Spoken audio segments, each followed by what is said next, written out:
In the heart of an ancient land, deep within a mysterious jungle, there existed a name that struck fear into every traveler. Angulimala, a ruthless bandit, a feared warrior. But this is not just a tale of terror. It is a story of redemption, transformation, and the power of wisdom. Once, he was a himsaka, a bright young scholar, loved by his parents, admired by his teachers. But jealousy turned his path dark. His own teacher deceived him, convincing him that collecting 1,000 human fingers would bring him great power. And so Ahimsaka became Angulimala, the finger-garlanded killer. But destiny had another plan. One day, the Enlightened One, Gautama Buddha, entered the very forest where Angulimala roamed. The ruthless bandit, thirsty for his next victim, spotted the lone monk walking calmly. He smirked. "This will be easy," he thought. And so he charged. Swords clashed against the wind, his feet pounded against the earth. But something was wrong. No matter how fast Angulimala ran, he could not catch up to the Buddha. The monk walked at a steady pace, yet somehow, the killer, who had chased down hundreds, could not even come close. Gasping for breath, Angulimala screamed, "Stop, monk, stop!" And then, the Buddha turned. His gaze was calm. His words were simple, yet shook Angulimala to his core. "I have stopped, Angulimala, but you have not."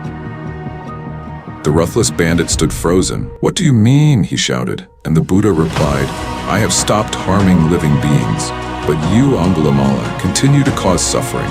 That is why I say, I have stopped, but you have not." It was as if lightning had struck his soul.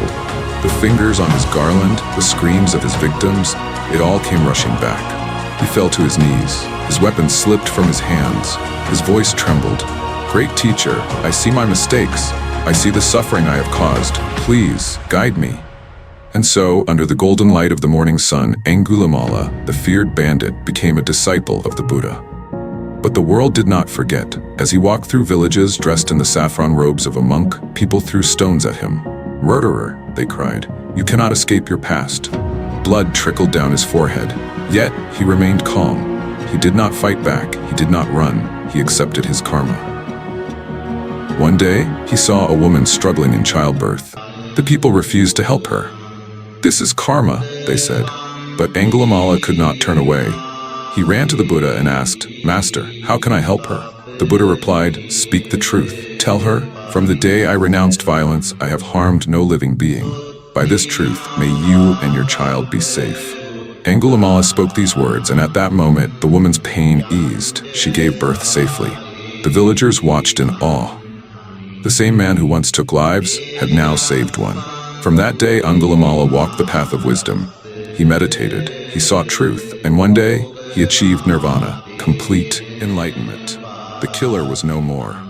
In his place stood a man who had found peace, who had become free.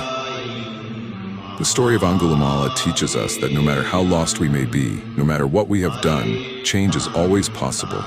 If there is wisdom, if there is compassion, redemption is within reach. If this story inspired you, don't forget to like, share, and subscribe for more powerful tales of wisdom and enlightenment. Until next time, may peace and compassion guide your path.